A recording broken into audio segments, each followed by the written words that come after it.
बिस्मिल्लाहिर्रहमानिर्रहीम, अस्सलाम वालेकुम। आप देख रहे हैं प्रोग्राम पब्लिक ओपिनियन और मैं हूं आपके साथ ज़रियाब इरफान। नाज़रीन प्यारे, पंजाब की सूरत हाल कुछ ऐसी है कि माल मवेशी डंगर रुड़ गए, कुरली खूंटे छप्पर रुड़ गए, टूट गए कावा कावा चिड़ियां दे घर, टाली बेरी किकर रुड़ गए, पिंड दी वड्डी मस्जिद टह गई, दरिया पारे मिंबर रुड़ गए, धी रानी दे व्याह लई सांभे बालन बक्से बिस्तर रुड़ गए, की दस्सां नुकसान दी कीमत हीरियां वर्गे पुत्तर रुड़ गए।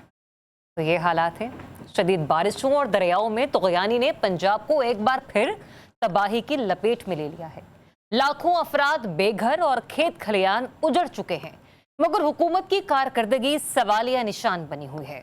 मुतासरा इलाकों में खुराक, अद्वियात और पीने के पानी की शदीद कमी है, जबकि वज़रा नुमाइशी दौरों तक महदूद दिखाई देते हैं। बंद टूटने से बस्तियां डूब गईं, सांप काटने और वबाई अमराज का खतरा बढ़ गया और किसानों की साल भर की मेहनत बहसी गई। लेकिन नुकसान के अजाली के लिए कोई वाज़े मंसूबा ताहाल सामने नहीं आ सका। अब पानी की अगली मंजिल सिंध है, जहां पहले ही खतरे की घंटियां बज रही हैं। दूसरी जानिब कौमी सियासत में भी अफरा तफरी का सबा है।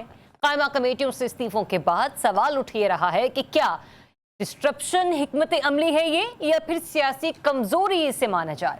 और अगर पीटीआई वाकई दोबारा पूरे निजाम से बाहर निकलने का फैसला करते हैं तो क्या मौजूदा हुकूमत इस खला को पुर कर पाएगी, या फिर निजाम मजीद गैर यकीनी की सूरत हाल का शिकार हो जाएगा। प्रोग्राम में मुझे ज्वाइन कर रहे हैं सीनियर सहाफ़ी तज्ज़ियाकार रिजवान रज़ी साहब, इसार राना साहब और माहिर आबी अमूर ज़फ़र इकबाल भट्टू साहब। प्रोग्राम के पहले सेगमेंट में हमारे साथ मौजूद होंगे। ज़फ़र इकबाल साहब, आपसे आगाज़ करूँगी। आपको याद होगा जून के महीने में भी हमने आपके साथ एक प्रोग्राम किया था और आप भी उस वक्त हुकूमत वक्त को भी और अवाम को भी यही बताना चाह रहे थे कि आने वाला जुलाई और अगस्त हमारे लिए कितना तकलीफ दे साबित हो सकता है अगर हमने बर वक्त इंतजामात ना किए। मैं जिस किसी भी वजीर को सुनूं वो तो यही गर्दान गर्दार रहा है कि हाँ, तमाम इदारे जो हैं वो आपस में एक दूसरे के साथ जुड़े हुए हैं, सब मिलजुल कर काम कर रहे हैं। सर, अब काम कर रहे हैं रेस्क्यू ऑपरेशन की सूरत में, पेश की इक़दामात क्यों ना उठाए जा सके? ये खतरा मुझे ये बताइएगा, इसको नज़रअंदाज क्यों किया जाता रहा और अभी भी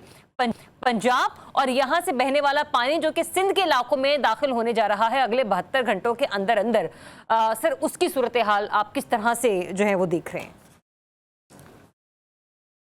जी, सैलाब की जो प्रेडिक्शन है या इस पानी की बारिशों की मॉनसून की प्रेडिक्शन जो है वो आज से कई महीने पहले कर दी गई थी। कम से कम 4 से 6 महीने पहले ही ये प्रेडिक्शन कर दी गई थी कि इस दफ़ा का जो मॉनसून होगा वो एक बहुत तूफ़ानी किस्म का मॉनसून होगा, शदीद मॉनसून होगा और 2022 की जो सख्ती है इस मॉनसून की उसको टच कर सकता है।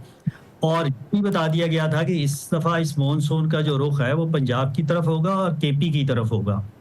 तो सबसे पहले तो ये है कि हमें इसकी बर वक्त इतला थी, कोई ऐसी बात नहीं है कि अचानक इस मॉनसून ने आके हमें जो है हैरानी से दो चार कर दिया।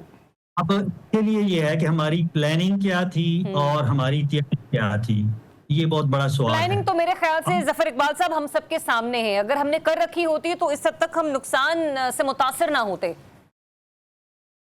जी, planning long term, short term हर एक चीज़ की होती है और उसके साथ साथ तैयारी भी होती है। जो अभी हम सैलाब के असरात को देख रहे हैं और चूंकि ये दरिया जो हैं और जो अब इस वक्त दरियाई सैलाब जिस इलाके में से गुजर रहा है या जिस इलाके में चल रहा है वो सारा इलाका, उसमें बहुत ज़्यादा आबादी है, उसमें बहुत ज़्यादा ज़राअत है, उसमें बहुत ज़्यादा हमारा इंफ्रास्ट्रक्चर है।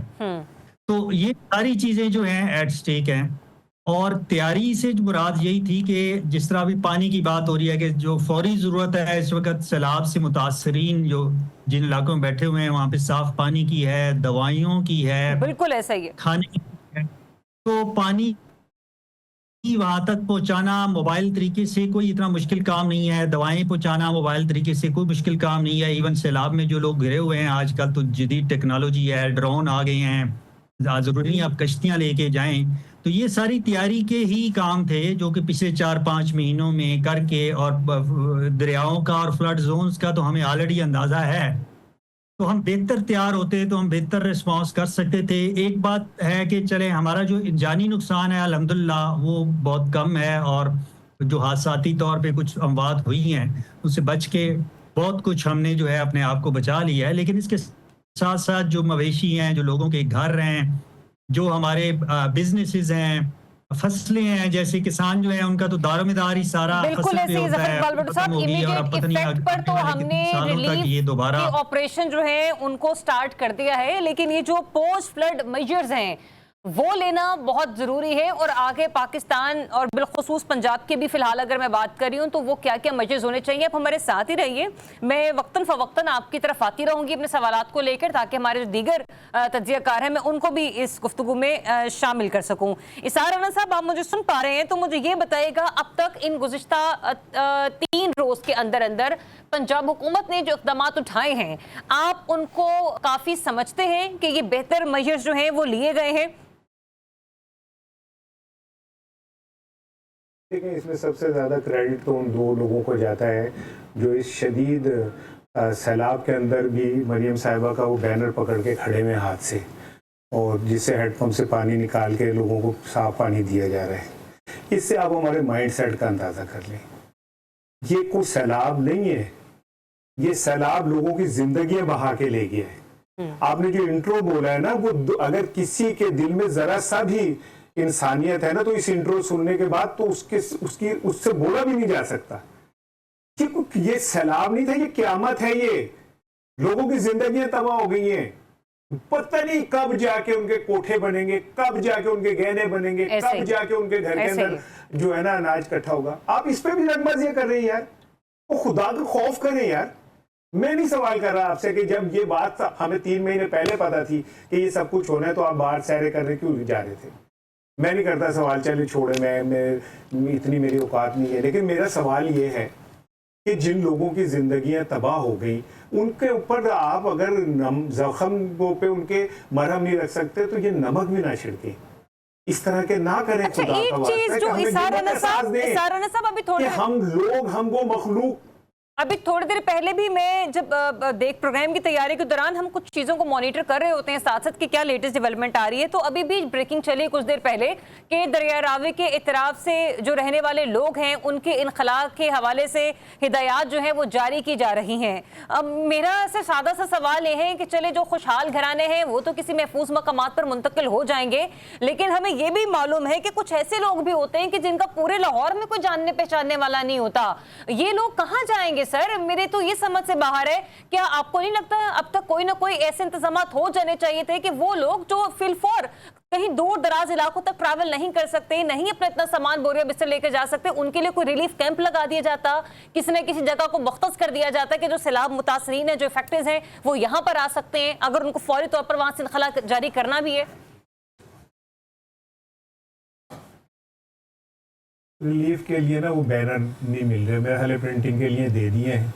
जब वो बैनर छप जाएंगे ना तो फिर वो लगा देंगे, फिर हो सकता है हम लोगों के कब्रों के ऊपर वो बैनर लगाएं। हम इंतजार कर रहे हैं कि कोई इस तरह का सानिया हो जाए। पहले तो सवाल ये कि उनको बसने क्यों देते हैं गैर कानूनी? आप क्या कहाँ है आपका गवर्नेंस?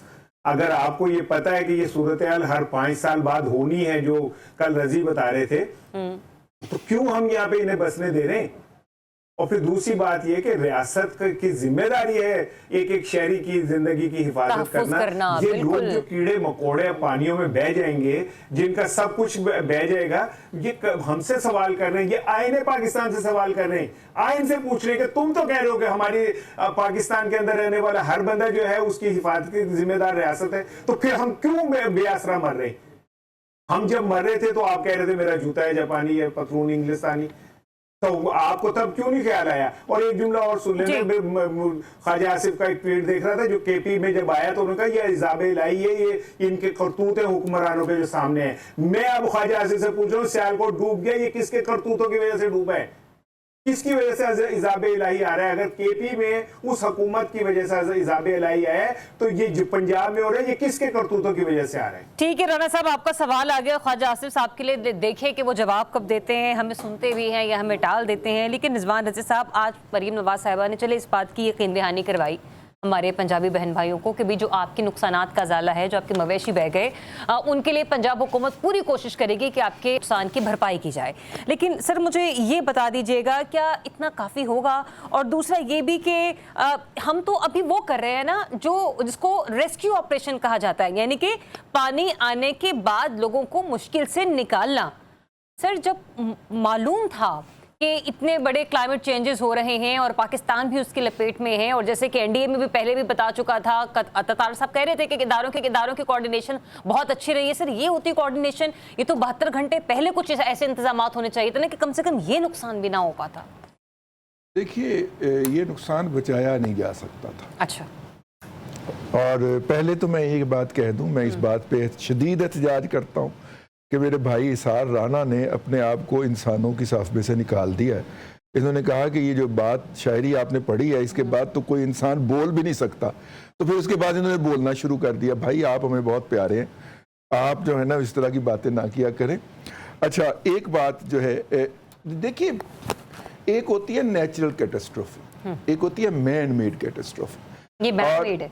मैं आपसे अर्ज करूं, जफर इकबाल भट्टू साहब जो हैं वो मेरी इस बात से एग्री करेंगे कि एक तो आना था बरसात ने, बिल्कुल एक्स्ट्रा ऑर्डिनरी बरसात होनी थी। दूसरा 22 अप्रैल 2025 से भारत ने अपने हेड्स से, अपने डैम्स से पाकिस्तान की तरफ पानी का एक कतरा नहीं आने दिया, और इतना पानी रोका कि माधोपुर डैम, उसके दरवाजे टूट गए। वो रिस्क के खतरे के तमाम हदूद से ऊपर चला गया जो पानी उसने रोका। और जब पीछे से एक हल्ला आया तो फिर माधोपुर का डैम के 2 दरवाजे टूटे हुए, बाकायदा उसकी वीडियो पहुंची है हम तक। ठीक है, तो इसका मतलब ये है कि ठीक है, अपनी जगह के ऊपर बरसात अपनी जगह के ऊपर थी, लेकिन हमारे दुश्मन ने भी इस मौके के ऊपर अपना स्कोर सेटल करने के लिए, मैदान में तो वो हमारा नहीं कुछ बिगाड़ सका, मैदान में तो उसने हमसे चपेड़ें खाई, मार खाई, तो उसने कहा मैं पानी रोक लेता हूं और पानी छोड़ूंगा। और हमें इस बात का पूरी तरह इल्म था। सर वो पानी रोके हमें तब मसला, वो पानी छोड़े हमें तब मसला, मतलब हाँ। हम अपनी स्ट्रेटेजीज ना बनाएं, ये सोच इख्तियार करके रखे भारत ने पानी छोड़ना है या भारत ने पानी नहीं छोड़ना है। मैंने भी अर्ज किया था कि हम अपनी स्ट्रेटजी क्या बनाएं, कि रेड क्लिफ साहब ने जब तकसीम की थी तो उस वक्त ही हमारे बुजुर्गों ने इस बात पे चीखो पुकार की थी कि पाकिस्तान के अंदर जितने भी दरिया है, इनके हेड्स आप इंडिया को दे रहे हैं, तो इंडिया जब चाहेगा वो पानी रोक लेगा, जब चाहेगा चला देगा। सर हमारे बुजुर्ग हमें ये तो नहीं कह के गए थे ना कि इसके बाद आपने कभी झीलें नहीं बनानी, डैम नहीं बनाने, बंद नहीं बनाने। हमारे बुजुर्गों ने रातों रात बीआरबी बनाई, अलीगढ़ के ग्रेजुएट्स ने बीआरबी बनाई, उन्होंने मांगला डैम बनाया, उन्होंने तरबेला डैम बनाया। ठीक है, लेकिन वो बुजुर्ग चले गए और लगा टेक्नोलॉजी भी अपने साथ ले गए। हमने उसके बाद कुछ नहीं बनाया। लेकिन ये जो 3 दरिया हैं जिनका हम जिक्र कर रहे हैं, या 2 कह लीजिए उनको, रावी और सतलुज, इनके अंदर 10 साल में 1 मरतबा पानी आना होता है, और दूसरे या तीसरे साल लोग भूल जाते हैं और फिर वहां पे जाके आबादियां कर लेते हैं। ये मुतलका अदारों, हुकूमत और उन लोगों, अभी देखिए अभी भी बहुत सारे लोग जो हैं उनको जबरदस्ती उनके गांव से, गोठों से निकाला जा रहा है, और वो खुद नहीं जाने को तैयार। हाँ, कि वो क्यों निकाले जा रहे हैं, नहीं जाने को तैयार, बिल्कुल ऐसे ही है। लेकिन मैं उनको भी जस्टिफाई समझता हूँ। उन्होंने पूरी उम्र लगा के ये चीजें बनाई हैं, और आप उन्हें कहते हैं कि अभी पानी आ जाएगा चंद घंटों में, ऐसा ही है। मतलब एक लम्हे के लिए हम खुद को उस जगह पे रख के देखें, कोई मुझे कह दे कि अपना घर छोड़ दो, रातों रात छोड़ दो, वो डूबना पसंद करेंगे, वो नहीं छोड़ेंगे। एक बात। दूसरी बात ये है कि देखिए इन 3 दरियाओं का या तो हम कंट्रोल ले लें आगे बढ़ के भारत से, और या फिर हम उसके लिए मतलब कि जो अब तक की आबी टेक्नोलॉजी है, और मैंने जितने भी माहिरीन से, भट्टू साहब जैसे माहिरीन से सुना है या समझने की कोशिश की है, कि इसके अलावा कोई ऐसी बात नहीं है कि इंटर कंट्री जो है वो कोई एग्रीमेंट हो और उस एग्रीमेंट के ऊपर अच्छा, चलिए ये आपका पॉइंट आ गया। अब मैं जरा टेक्निकल बेसिस पे उनसे बात कर लूं। भट्टू साहब मुझे ये बताइएगा, जो बात कर रहे हैं रिजवान रजी साहब, और आज शर्जील इनाम मेमन साहब जो कि सिंध के वजीर हैं, सूबाई वजीर हैं, उन्होंने भी एक स्टेटमेंट दी, और बहुत से लोग ये बात करते हुए नजर आ रहे हैं कि मैदानी इलाकों में डैम्स कायम नहीं हो सके।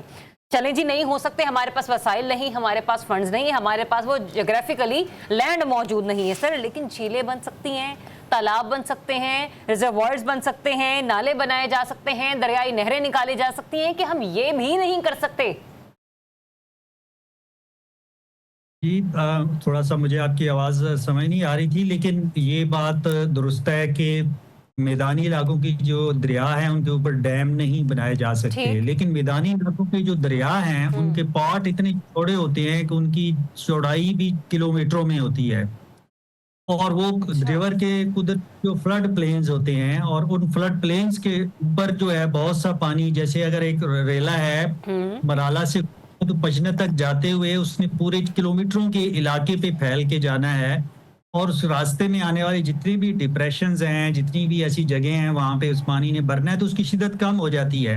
इसी असूल को देखते हुए हम, मतलब जो हमारे बंजर इलाके हैं, सहराई इलाके हैं, जो हमारे बारानी इलाके हैं, वहाँ उस तरफ फैलाबी जो नहरें हैं वो निकाली जा सकती हैं, ताकि दरिया के अंदर से पानी का कुछ हिस्सा निकाल के फैला दिया जाए, जो कि इन इलाकों को इरिगेट भी करेगा, इन इलाकों पे जरखेज मिट्टी की तह भी बिछा देगा, और साथ साथ सैलाब की शिद्दत को भी कम करेगा। अच्छा, शकील साहब की एक बात को मैं रिप्लाई कर लूं। देखिए, वहां पे जो वो जो बात कर रहे हैं वो गलत बात कर रहे हैं। दरियाए सिंध का ज्यादातर जो इलाका है उसके ऊपर डैम बन सकते हैं, और नेचुरल साइट्स भी मौजूद हैं, और उसके लिए स्टडीज भी मौजूद हैं। हम जब डैम की बात करते हैं तो दरियाए सिंध पे करते हैं, तो उसकी तो वो अपने तमाम जोर लगा के मुखालफत करते हैं। भाई, जिनके ऊपर नहीं बन सकते वो ठीक है, नहीं बन सकते, जिनके ऊपर बन सकते हैं वो तो बनने देना।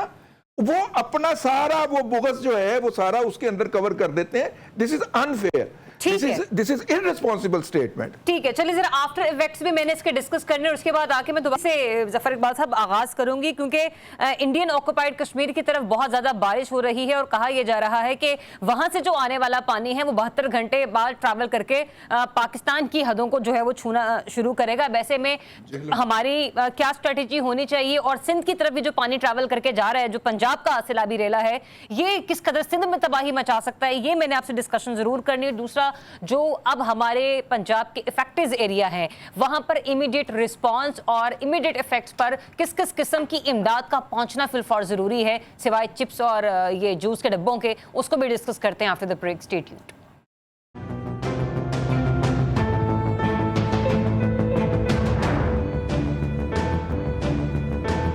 Welcome back once again. नाज़रीन, ब्रेक पर जाने से पहले चंद सवाल मैं छोड़े गई थी, लेकिन उनमें से सबसे पहले जरा पंजाब के सैलाबी रेले के हवाले से बात करते हैं, बाद में इंडियन ऑक्युपाइड जम्मू कश्मीर में जो होने वाली बारिश है उसका मैं जिक्र करूंगी। वट्टू साहब, जो यहाँ से पंजाब की तरफ से बहने वाला सैलाबी रेला है वो अब डेफिनेटली ट्रैवल कर रहा है सिंध की तरफ, तो आपको क्या लगता है सिंध हुकूमत को कितनी जल्दी वहाँ के लोगों को फौरी तौर पर महफूज मकामात पर मुंतकिल करना होगा? क्योंकि हमारे यहाँ तो हमने ये सब कुछ उस वक्त शुरू किया जब हम इससे मुतासिर हो चुके थे। सिंध के पास कितना वक्त बचा है, और आपका तजुर्बा क्या कहता है कि कितनी आबादी, कितने देहात वहां पर कायम है, और किन किन इलाकों को ये पानी आगे चलकर सबसे ज्यादा मुतासिर कर सकता है? देखिए, चनाब में जो रेला था वो मराला पे भी 10 लाख का था, खानकी और कादराबाद से गुजरते हुए भी वो 10 लाख का था, हालांकि कम होता है इसके, लेकिन इसके बाद भी वो रेला इस वक्त चिन्योट तक पहुंच चुका है, और इसको मजीद 3-4 दिन लगेंगे पंचनत तक पहुंचते हुए, और वहां से फिर ये दरिया सिंध में शामिल हो जाएगा। रावी रेला है वो इससे स्लो है, रावी का जो रेला है वो अभी लाहौर से गुजर रहा है, तो इसलिए एक तो ये खुशकिस्मती है कि रावी और चिनाब के रेले जो हैं वो आगे पीछे ट्रैवल कर रहे हैं, तो इसलिए इनके मिलने का और सैलाब के बढ़ने का इम्कान कम है। लेकिन इसके साथ अगर बारिशें हो जाती हैं सिंध के कैचमेंट में, खसूसन उस इलाके में जो तरबेला डैम से नीचे है, जैसे डीजी खान का इलाका है या इसमें, तो वहाँ का जो फ्लड है वो भी इसको इफेक्ट कर सकता है, क्योंकि जो सक्खर बैराज है, जो से नीचे के बैराज है, इनकी कैपेसिटी 10-11 लाख क्यूसेक के करीब है। अच्छा। और हमेशा ये देखा गया है कि अगर सिंध में 5 लाख क्यूसेक या इससे ज्यादा का रेला आ जाए और ये मशरकी दरियाओं के पानी पहुंच जाए तो फिर वो एक बहुत बड़ा फ्लड हो जाता है। हमारी इस वक्त थोड़ी सी सूरत हाल बेहतर इसलिए है कि सिंध में 2-2.5 लाख का रेला जो है वो फिर रहा है, इससे बड़ा सैलाब नहीं है। जो चनाब का अगर वो बहुत ज्यादा क्रिटिकल है और वो पंजनत तक पहुंचते हुए एक अंदाजा है कि 6-7 लाख मुल्हका इलाके कौन से पड़ते हैं? मैं अपनी भी नॉलेज के लिए जानना चाह रही हूँ जफर इकबाल साहब। जी, आपकी आवाज मुझे समझ नहीं आई, लेकिन जो आपने सवाल पहले पूछा था तो कम से कम 3-4 दिन है सिंध हुकूमत के पास कि वो अपनी तैयारियां कर ले और अपनी चीजों को बेहतर कर ले, लोगों की हिफाजत कर ले। कम से कम 3 से 4 दिन हैं। लेकिन वट्टू साहब, ये जेहलम के कैचमेंट एरिया के अंदर भी बारिश की इतलात है, मेरा ख्याल आपने भी मेंशन किया है, और काफ़ी शदीद हुई है, और अब उसमें भी दरिया जेहलम में भी पानी आने लगा है। तो ऐसी सूरत में और ख़ास तौर पे जबकि दरिया काबुल के बारे में भी कोई ख़तर अच्छी इतलात नहीं है, तो ऐसी सूरत में क्या सिंध जो है उसके अंदर रेला बड़ा नहीं बनेगा सर? जी, माजरत कि मैं सवाल पूरा नहीं सुन पाया, लेकिन जो सिंध का जो सिंध में सैलाब ज़्यादा कंट्रीब्यूट करता है दरिया सिंध के कैचमेंट से, खुसूसन इस सूरत में कि मशरकी दरियाओं से भी रेला जाए, वो है जो डीजी खान के और बलूचिस्तान के जो पहाड़ी इलाके हैं, मरी बुगटी हिल्स हैं, जो कोह सुलेमान है, यहाँ से जो पानी आता है क्योंकि वो बगैर किसी रुकावट के, बगैर को टाइम लगाए फ़ौरन दरिया सिंध में पहुँच जाता है। तो चिनाब के रेले के पहुंचने के साथ ही अगर इस एरिया में बारिशें ज़्यादा हो जाती हैं तो फिर उसकी जो कैपेसिटी है वो बराजिस की कैपेसिटी से बढ़ सकती है, जिसकी वजह से वाटर लेवल इतने बढ़ सकते हैं कि इर्द गिर्द की आबादियाँ, जो कि हम 2010 में एक बहुत बुरी पिक्चर हमारे सामने आई थी कि जिसमें बंद ब्रीच कर हो गए थे और जो राइट साइड पे बलूचिस्तान का पूरा इलाका है वो सैलाब की नज़र हो गया था।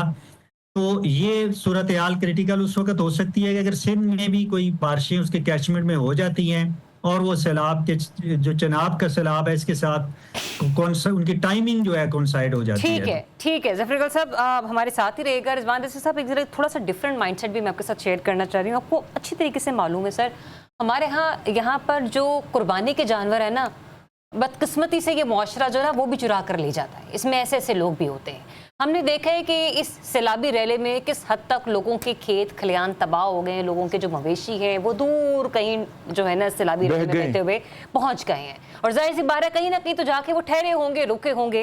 और आज जो सीएम पंजाब साहब है उन्होंने भी ये कहा है कि जो आपके माल मवेशी का नुकसान हुआ, हमारी पूरी कोशिश होगी कि हम उसको फुलफिल करने की कोशिश करें। लेकिन सर ये हमारे अपने भी मुआशरती रवैये, हमारी किस हद तक जिम्मेदारी बनती है, हमें किस हद तक कैंपेन करना होगी, शऊर उजागर करना होगा कि अगर आप तक लोगों के कुछ माल या फिर लोगों के मवेशी पहुंच रहे हैं तो खुदा के लिए कोई एक ऐसा फंड बनाइए, कोई एक ऐसी जगह कायम कीजिए, कोई ऐसा कैंप बनाइए जहां पर वो जाकर आप खड़े कर सकें, ठहरा सकें, और फिर वो डिस्ट्रीब्यूशन जो है वो हमारे सैलाब मुतासरीन तक पहुंच भी जाए। बिल्कुल सही बात है, और वो लोग वो जो हैं वो वापस अपने मालकान तक पहुंचाने का एहतमाम किया। हमारे यहाँ बहुत सारी गैर सरकारी तंजीमें काम करती हैं और वो इस वक्त भी कर रही हैं। वैसे मतलब कि आपने अभी अपने सवाल के अंदर पूछा था कि ये जिन लोगों की कोई रिश्तेदारियां नहीं हैं तो वो अगर वहाँ से घरों से निकलेंगे तो कहाँ जाएंगे? कम से कम 8 के करीब जो मुख्तलिफ जगहों के ऊपर कैंप्स हैं और वो कायम किए गए हैं, और इनमें से ज़्यादातर निजी NGOs ने कायम किए हैं, और वहाँ पे लोगों को खाना भी दिया जा रहा है और राइश भी दी जा रही है। अब मतलब कि लोग वहाँ पे रहना चाहें या ना रहना चाहें, लेकिन एक ऑप्शन मौजूद है। दूसरी बात जो आपने जानवरों वाली कही है, सैलाब के अंदर बहुत सारी, सैलाब का पानी जब आता है बहुत सारी बीमारियां लेकर भी आता है, बिल्कुल, और इन जानवरों की वैक्सीनेशन भी बहुत जरूरी है। और इनके अब पानी खेतों के अंदर तो पानी खड़ा है तो इन्होंने तो खाना है, चारा खाना है, तो इनका जो ड्राई है, वो जो सेलोज होता है, वो ड्राई इनका चारा जो होता है उसका वहां तक पहुंचाने का एहतमाम करना, ये भी एक बहुत जिम्मेदारी भी और काम होगा। और ये मेरा ख्याल है कि अगर सरकार करने की बजाय ये हमारी जो NGOs हैं उनको ये मौका दिया जाए कि वो ये काम कर सकें, और KPK की तरह उन पे ये पाबंदी भी ना लगाई जाए कि जनाब आप हमारी पार्टी का परचम ऊपर लगाएंगे तो कर सकते हैं। भाई जो भी करना चाहता है करे। जो DCO के साथ पास रजिस्ट्रेशन की शर्त है कि अगर आप कोई वेलफेयर का काम करना चाह रहे हैं तो पहले आप DC के पास रजिस्टर हो, ये भी वेव ऑफ कर देनी चाहिए कि इमीडिएटली, ताकि लोगों को रिलीफ मिल सके, क्योंकि इंसान तो सब्र कर लेता है, जानवर से नहीं होता। बिल्कुल ऐसे ही। अच्छा, जहां पर भी हमने जानवरों के हवाले से बात की ना साराना साहब, यहीं पर इंसानों के भी कुछ मामलात ऐसे हैं जो उसके शायद नजरअंदाज हो जाते हैं। मैं प्रोग्राम में इसलिए डिस्कस कर रही हूँ ताकि चंद लोग भी अगर हमें सुने तो वो इस मैसेज को स्प्रेड करें और जिसमें एनजीओज भी अपना किरदार अदा करें। हुकूमती सतह पर तो हम देख रहे हैं कि इंतजामी मामला शुरू हुए हुए हैं। सर, ये कल भी मैंने डिस्कस किया था कि सैलाबी पानी के साथ सांप, बिच्छू, इस किस्म की और जंगली आबी हयात जो है वो बहकर आ जाती हैं, लोगों के पाँव से चिपट जाती हैं, फिर जख्मी होने के मामलात, सांप का डस जाना और फिर जिस्म में जहर फैल जाना। सर, इस किस्म की अद्वियात का फौरी तौर पर पहुंचाया जाना भी बेहद जरूरी हो चुका है। मैं पहले भी यही अर्ज करती कि शायद अब हमें जूस के डिब्बों और चिप्स के पैकेट से बाहर निकलकर सोचना होगा कि वहां के लोगों की फिलहाल इस वक्त कोर जो क्या कहते हैं जरूरतें हैं ना, वो हैं क्या? देखिए, पहले तो मैं रजी साहब का शुक्रिया अदा करता हूँ कि उन्होंने मुझे फिर भी इंसान तस्लीम किया। लेकिन मेरा सवाल है कि क्या इंसानों के साथ इसी तरह के सलूक होते हैं जैसे हमारे साथ होते हैं? जिस तरह हमें कीड़े मकोड़ों की तरह मरते हुए देख रहे हैं ताकतवर ऊपर बैठे हुए और उनके कानों पे जूं नहीं रेंगती, क्या हम अपने आप को इंसान कह सकते हैं? क्या इंसानों के बच्चे जो हैं वो तालीम के बाद पिस्तौल पकड़ के और नशा पकड़ के जिंदगियां तबाह कर लेते हैं अपनी? या इंसानों के साथ ऐसा होता है कि हॉस्पिटल के कॉरिडोर में दवाइयों के लिए जलील होते फिरें? या इंसानों के साथ ऐसा होता है कि उनकी बेटियों के बालों में सफेदी आ जाए और जहेज की वजह से घर बैठे रहें? तो इंसान कह देते हैं ये बड़ी मेहरबानी है, लेकिन हमें इंसानों की तरह ट्रीट तो कोई भी नहीं करता इस माशरे में। दूसरी बात ये कि आप सिर्फ जानवरों की बात कर रहे हैं, सांपों की तो खैर हमें आदत है, 1947 से ही आदत है।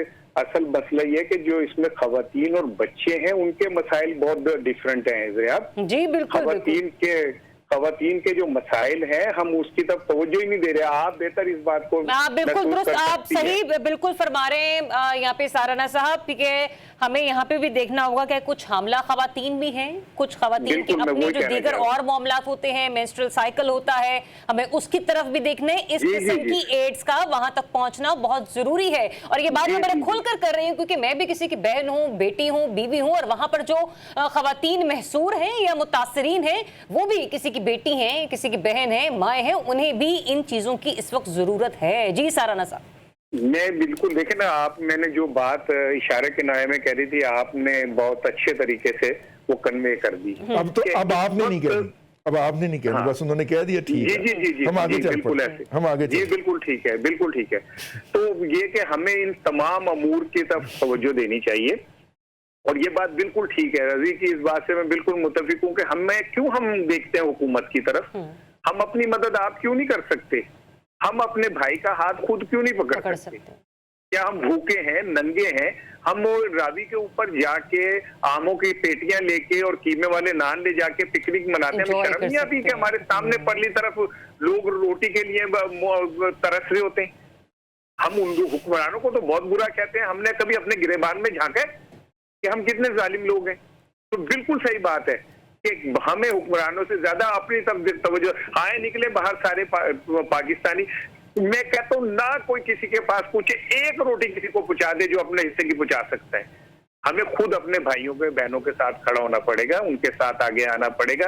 ये इब्तिला का मौका है, ये बड़ा मुश्किल मौका है, इसे हम बहुत इजी समझते हैं कि अभी 31 अगस्त को मैं पढ़ रहा था दरियाए चुनाव में 7 से 8 लाख क्यूसिक पानी आएगा। खौफनाक है ये संभाले नहीं संभलना। तो उससे पहले हमें अपने जो है ना पेशबंदी, हमको हाथ मलने के अलावा वैसे तो हमारे पास कुछ नहीं है, लेकिन बतौर पाकिस्तानी, बतौर इंसान, बतौर मुसलमान हमें इंडिविजुअल को भी अपनी जिम्मेदारियों को समझना चाहिए और जिससे जो हो सके वो करे। अच्छा प्रोड्यूसर साहब, आप मुझे ब्रेक का कहने, मुझे सिर्फ 1 से 1.5 मिनट की और इजाजत आपसे चाहिए। जफर इकबाल साहब, जाने से पहले मैं आपसे एक सवाल लेना चाह रही हूँ। सर, ये जो पुलवामा की तरफ और मकबूजा कश्मीर की तरफ इस वक्त मामूल से ज्यादा बारिश हो रही है, जाहिर सी बात है वो पानी भी ट्रैवल करके पाकिस्तान की तरफ ही आना है, जेहलम में आना है। तो मुझे ये बता दीजिएगा, हमारे पास क्या कोई ऐसा सिस्टम मौजूद है, कोई ऐसा मैकेनिज्म मौजूद है कि जिसके से हम ये अहाता कर सके, अंदाजा लगाया जा सके कि किस कदर पानी आ सकता है, हमें उसके लिए कौन सी डाइवर्जन इख्तियार करनी है, ये पेशगी इंतजाम क्या करना होंगे? अच्छा, सबसे पहले तो एक बार फिर माजरत कि मैं आपका पूरा सवाल नहीं सुन पाया, लेकिन जो जितना मैं सुन पाया हूँ ये है कि झेलम के में बारिश होती है तो उसमें हमारे पास पूरा कुशन अवेलेबल है, क्योंकि जो मंगला डैम है, मंगला डैम इस वक्त फुल नहीं हुआ। मंगला डैम कोई 75-76% फुल हुआ है और 25% उसकी कैपेसिटी बाकी है। तो वहाँ पे हमारे पास कुशन मौजूद है कि हमको फ्लड मैनेजमेंट कर सकें, रेले को, झेलम वाले रेले को रोक सकें कुछ वक्त के लिए, ताकि नीचे दरियाओं की सूरत हाल क्लियर हो जाए और फिर उस पानी को आहिस्ता आहिस्ता रिलीज किया जाए। लेकिन जो कश्मीर से नदी नाले चनाब में आ रहे हैं, तवी में आ रहे हैं, वो हमारे लिए ज़्यादा ख़तरा है, क्योंकि चनाब के ऊपर हमारे पास ऐसा कोई अरेंजमेंट नहीं है। ठीक है, बहुत शुक्रिया आपका ज़फ़र इकबाल इस सेगमेंट में अपना वक्त हमें देने के लिए। एंड वी जस्ट होप कि हमने यहाँ पर जो बातें की हैं, मैं यहाँ पर हरगिज़ अभी फ़िलहाल हुकूमत को क्वेश्चन नहीं कर रही। एक इनफरादी हैसियत में पाकिस्तानी केसेस से हमने जिन पहलुओं को उजागर करने की कोशिश की है, वी जस्ट होप कि हम अपने तई उन लोगों की मदद ज़रूर कर सकें। ब्रेक लेते हैं, ब्रेक के बाद जब आपको ज्वाइन करेंगे तो पाकिस्तान की कुछ सियासी सूरत हाल को डिस्कस करेंगे। Stay tuned.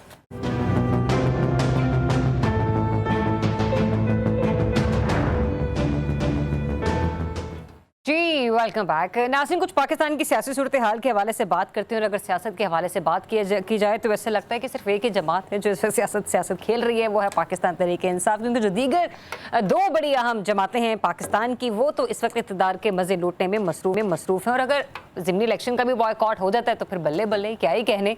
माजिद निज़ामी साहब, इस वक्त जो फिलहाल PTI की स्ट्रेटजी है कि ज़िमनी इलेक्शंस का भी बॉयकॉट है, और फिर उसके साथ साथ कायमा कमेटियों से आज तमाम सरबराहान ने इस्तीफे भी अपने जो हैं वो भिजवा दिए हैं। आपको लग क्या रहा है, PTI की आप इसे उसूली सियासत कहेंगे, घबराहट लग रही है आपको, या फिर एक मुनज़्ज़म मनसूबाबंदी लग रही है कि इस निज़ाम को चलने नहीं देना? बहुत शुक्रिया। मेरे ख्याल में तो इसे PTI की स्ट्रेटेजी कहना भी चाहिए या नहीं, इस हवाले से भी मैं कंफ्यूज हूँ। उसकी वजह यह है कि स्ट्रेटेजी के अंदर एक टाइम लाइन होती है। अच्छा। एक प्रॉपर मकासद के तहत आप एक स्ट्रेटेजी बना के तो उसमें 1, 2, 3 करके अपने पॉइंट्स को लेके चलते हैं। यहाँ per day to day affairs के हिसाब से चीजों को मैनेज किया जा रहा है। तहरीक इंसाफ में इस वक्त किसी के पास ये प्लान नहीं है कि 4 महीने बाद उन्होंने क्या करना है, 6 महीने बाद क्या करना है, क्या 1 साल में वो अपने लीडर को जेल से बाहर निकाल पाएंगे या नहीं पाएंगे। एक तरफ तो हम उन्हें उनकी मजलूमियत का फायदा भी दे सकते हैं, लेकिन क्या महज विक्टिम कार्ड की वजह से उनकी स्ट्रेटेजी की तमाम गलतियों को माफ किया जा सकता है? मैं ऐसा नहीं समझता। उसकी वजह यह कि कहीं ना कहीं अगर उन्होंने स्पेस बनानी है सिस्टम के अंदर, अपने लिए दोबारा मुकाम हासिल करना है, उसके लिए उन्हें कुछ ना कुछ अपनी हिकमत अमली में बेहतरी लाना होगी। तो फिर अगर से हम डे टू डे अफेयर मान भी लें, जैसे कि आप कह रहे हैं माजिद निज़ामी साहब, तो मुझे फिर ये बताइएगा ना कि इसके बाद मामलात आगे चलेंगे कैसे? हुकूमत के लिए हुकूमत करना, चलाना, कायमा कमेटियों को मैनेज करना आसान होगा? देखिए, जिस तरह से तहरीक इंसाफ मैदान को खुला छोड़ती जाएगी, मेरा ख्याल है हुकूमत मजीद कंफर्टेबल होती जाएगी।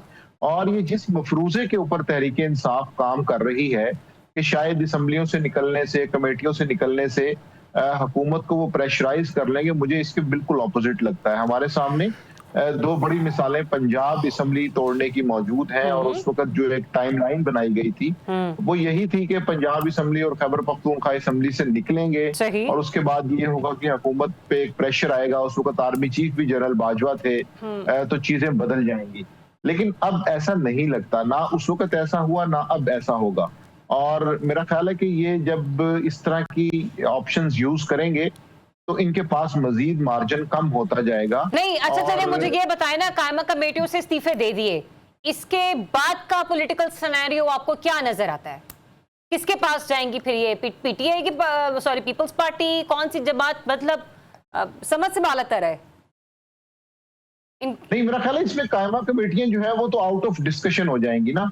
वो जिस तरह से मखसूस नशिस्तें जो हैं वो तकसीम की गई हैं, इस तरह कायमा कमेटीज भी तकसीम हो जाएंगी। अच्छा। मामला तो ये है कि तहरीक इंसाफ के अंदर ये सोच भी पाई जा रही है कि क्या असम्बलियों में और सेनेट में रहना भी है, या वहां से भी सब कुछ छोड़ छाड़ के बाहर निकल आना है। सही। और खैबर पख्तूनख्वा को एक आखिरी किले के तौर पर इस्तेमाल किया जाएगा। अगर तो मामला उस तरफ जाते हुए हमें नजर आ रहे हैं, तो फिर हो सकता है कि आने वाले दिनों में इमरान खान साहब ये भी ऐलान कर दें कि जी हम नेशनल असम्बली से या सेनेट से मरहलावार बाहर निकलना सुनने में तो यही आ रहा है कि शायद अल्टीमेट डिसीजन वही हो। हाँ। नहीं, बस इसमें मैं एक ऐड कर दूं, रात सेनेट से निकलने की बात हुई थी। जब वो कल जो मुलाकातें हुई हैं, उन्होंने आउटवर्डली रिजेक्ट कर दी थी कि नहीं, सेनेट में हम रहेंगे, क्योंकि वो जरा आला फोरम है डिस्कशन का, और वहां पे अपनी टीम की मैनेजमेंट कारकर्दगी से भी खुश है। कल अनवर साहब भी इस बारे में बात कर रहे थे। मैं एक बात के ऊपर एहतजाज करना चाह रहा हूं। देखिए, आपने PTI को सिर्फ पॉलिटिक्स के हवाले से डिस्कस किया। हालांकि आज आलिया हमजा साहिबा ने पूरे पंजाब से अपने लोगों का एक इजलास बुलाया और उसके अंदर उन्होंने कहा कि हम सैलाब के अंदर जो रेस्क्यू एक्टिविटी है उनमें किसी से पीछे नहीं रहेंगे। अच्छा। और उन्होंने तमाम पार्टी के लोगों को कहा कि वो एक्टिव हो जाएं और जनाब जहां जहां पे ज़रूरत है वहां पे पहुंचें। तो कभी उन बेचारों को सियासत के अलावा भी डिस्कस कर लिया करें। आज उन्होंने एक अच्छा काम किया, वो पहुंचे या ना पहुंचे एक जेस्चर तो अच्छा है ना। सर ये कौमी पार्टी की जाने ये तरफ से कहां से आपको मालूमात पहुंची है, वरना पीटीआई कोई अच्छा काम कर जाए और मीडिया उसे प्रोजेक्शन दे जाए, ये कैसी बातें कर रहे हैं आप? नहीं ना दे। अब आप डिस्कस नहीं करना चाह रहे, मैंने तो आपको बताया है। सर मैं भी तो आपको यही कह रही हूँ ना, आपने कह दिया है तो मैंने भी तो अपना सवाल दे दिया ना आपको साथ के वो अच्छा काम करे और हम बता दें। हमसे मुराद है कि हमने भी हेडलाइंस में कहीं नहीं सुना ना कहीं चलते हुए देखा, आप तक मालूमात पहुंची। अच्छी बात है कि आपने प्रोग्राम के थ्रू लोगों को कन्वे किया, तो जाहिर सी बात है पीटीआई के लोगों को मुतारिक होना चाहिए। अच्छा, एक सवाल का जवाब और दे दीजिए माजिद निजामी साहब। आपने कहा कि अभी तक लोगों के दरमियान ये भाम की सूरत हाल है कि आया कि आने वाले दिनों में और भी कमेटियों से इस्तीफे दिए जाएंगे या नहीं दिए जाने चाहिए, कुछ इस तरह की सिचुएशन है एज पर योर सेइंग। तो ये इसकी वजह आपको क्या नजर आ रही है कि अभी तक जो जाती इख्तलाफात है उनकी वजह से जो है वो कोई मुनज़्ज़म हिकमत अमली सामने नहीं आ रही?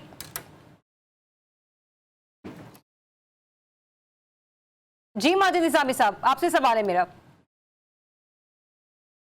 जी बिल्कुल, ये सिचुएशन इसलिए भी मेरा ख्याल है कि मुख्तलिफ है और दिलचस्प है कि उसकी वजह ये कि जो तहरीक इंसाफ की जो पार्टी क़यादत जेल से बाहर है जी उनमें, और वो पार्टी क़यादत जो पार्लियामान के अंदर मौजूद है, दोनों में इख्तिलाफ राय पाया जाता है। और फिर ये कि जब वो मामला इमरान खान के सामने जाता है तो उसके अंदर भी वो कहीं ना कहीं तमाम क्वार्टर्स को खुश रखते हैं। एक हफ्ता 2 हफ्ते वो एक ग्रुप को जो है वो पैम्पर करते हैं, उसके बाद वो दूसरी जानिब आ जाते हैं। तो इसलिए ये जो टाइम लाइन है या जो स्ट्रेटेजी की हिकमत अमली सामने आ रही है, इसको देख के ऐसे लगता है कि अगर ज़िमनी इलेक्शंस का या मजीद भी कोई दूसरा मामला आएगा तो उसके अंदर ग्राउंड के ऊपर तहरीक इंसाफ अगर मुज़ाहमत की तरफ जाती है तो क्या वाकई खसूसन पंजाब के अंदर उनके पास इस तरह की हिकमत अमली मौजूद है कि वो को बेहतर मुज़ाहमत कर पाएंगे या नहीं कर पाएंगे, ये एक बहुत बड़ा मसला है।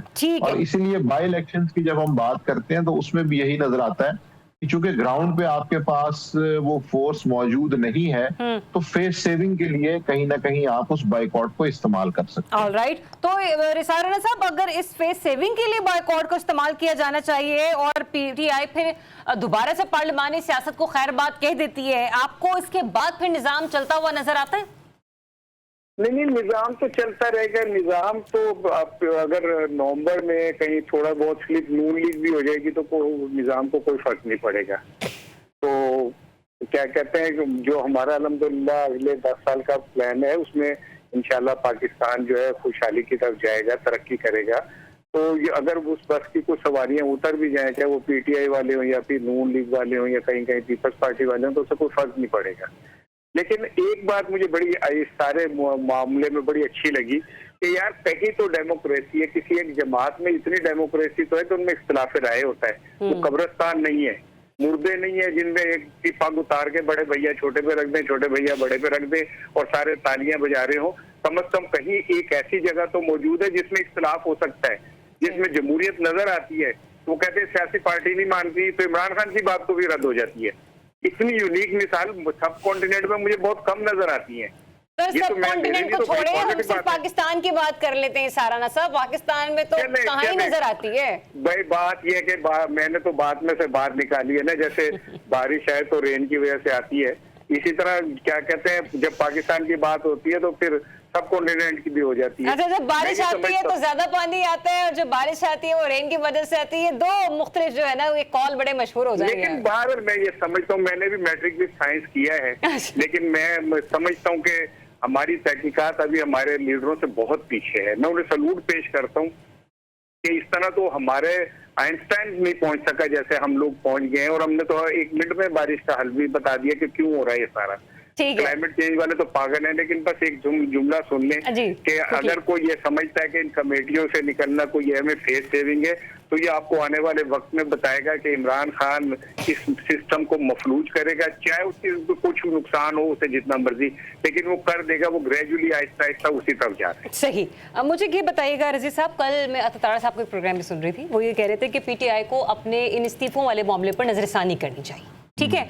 तो मुझे ये बताइए क्या गवर्नमेंट भी अफोर्ड कर सकती है आईनी तौर पर, कानूनी तौर पर अगर देखा जाए इन मामलात को?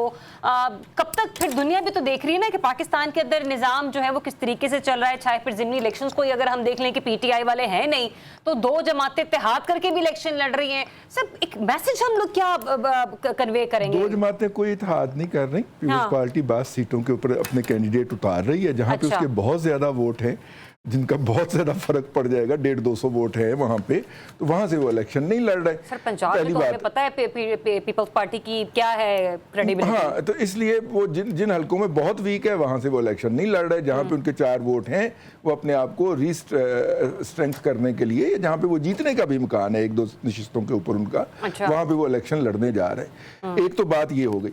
दूसरी बात ये है कि देखिए वो बाहर थे तो तमाम काम जो है वो तो जनरल बाजवा किया करते थे, वो तो कुछ भी नहीं करते थे, और अब वो अंदर हैं और अंदर बैठ के सारे सिस्टम को मफलूज कर देंगे। ये इशारा रहना कि ये साइंस मुझे समझ नहीं आती, ठीक है ना। मतलब कि जब उनके पास सारे इख्तियारात थे तो उस वक्त का वो जिम्मेदारी नहीं लेते कि उस वक्त तो सारे बाजवा और फैज साहब फरमा रहे थे, और अब वो चूंकि जेल में हैं तो वो पूरे सिस्टम को कर देंगे। एक जेल में, आखिरी अभी भी बाहर है, आखिरी। और वो ये है कि देखिए उस वक्त पाकिस्तान ग्रे लिस्ट में था, पाकिस्तान डिफॉल्ट के किनारे के ऊपर था, पाकिस्तान वहां से रिकवर कर गया। इस दौरान मई की जंग क्रेडिट देना चाहिए, यहाँ पर क्रेडिट मिस कर रहे हैं आप। मैं अर्ज कर रहा हूँ, उसके बाद मई की जंग भी हम जीत गए। पाकिस्तान के ऊपर जो इंटरनेशनल प्रेशर जो था वो हट गया, ठीक है। तो अब अगर उस वक्त हुकूमत वीक फुटिंग के ऊपर थी, अब हुकूमत उन वीक फुटिंग पे नहीं है, तो इसलिए आप अगर नवंबर में कोई रैली निकाल के जाएंगे तो मेरा मतलब है कि इस दफा शायद डिजास्टर भी हो सकता है, वजीराबाद भी नहीं पहुंच सकते। ठीक है, पॉइंट ऑफ व्यू आपका आ गया, खत्म हो गया है। अब इंशाल्लाह आपसे मंडे को मुलाकात होगी। बस जाते जाते इतना ही कहना चाहूंगी कि अल्लाह ताला पाकिस्तान को अपनी हिफ्ज़ो अमान में रखे, और हमारे तमाम बहन भाई जितने भी हैं पाकिस्तानी, चाहे उनका ताल्लुक पंजाब से है, सिंध से है, केपी से है, बलूचिस्तान से, फाटा या कहीं से भी है, अल्लाह ताला उन सबको अपनी अमान में रखे। इजाज़त दीजिए, अपना बहुत सा ख्याल रखिए। अल्लाह हाफ़िज़।